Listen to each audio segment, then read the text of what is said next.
I started my career as a teacher at Rochester Lourdes in 2000, and I worked there for 2 years. Then my wife and I went out to Nevada and we taught for 6 years. And so I've experienced both a private school. I've also experienced Nevada, which is a right-to-work state, but we still had the ability to bargain, and so I was the vice president of the association, or of the employee association in Nevada. My wife and I decided to return to the Midwest in 2009. We decided we were going to have a family, and there's no better place to have a family than the Midwest. So we moved back to Winona, Minnesota, and I took a 1-year teaching job at a place called Houston, Minnesota, which is just west of La Crosse, about 30 miles. Since it was a 1-year assignment, I then looked elsewhere for employment opportunities, and at the time, Wisconsin was one of the best places around to teach. They had a great contract, they had benefits that were second to none, and I started making probably on the order of about $41,000 a year. I then worked in Wisconsin for 3 years, and it was after my second year in Wisconsin that the Act 10 legislation was introduced and then passed. So to give you an idea of what Act 10 meant, once Act 10 was passed, I had tenure in Wisconsin for a total of 2 weeks. All worker protection was decimated. The only thing you can possibly negotiate for now in Wisconsin is your wage, which can't exceed a cost of living increase.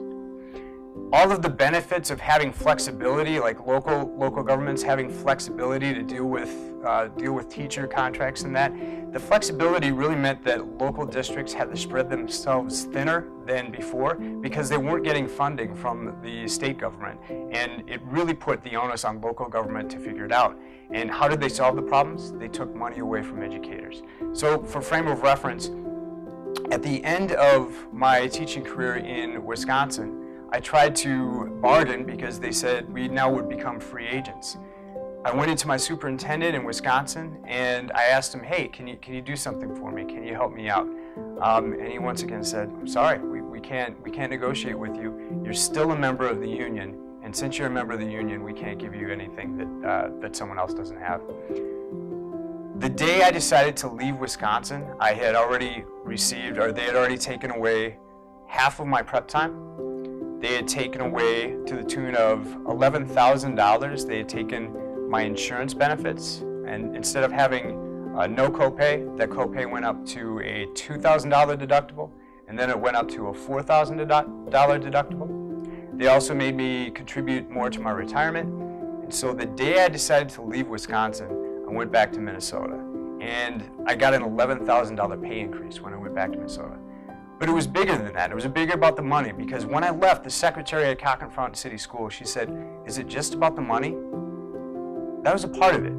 I'm a teacher, but I need the money. I have to pay bills. We all have to pay bills. But it was about hope. It was about being in a place where you actually can control some of the things in your work environment. It was about having a say in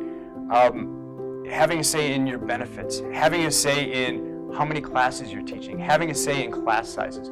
All of those things went away in Wisconsin. And so if we're not vigilant, if we're not stewards of this profession, the same thing that happened in Wisconsin is going to happen in Minnesota. So I offer my story as an example to everybody else.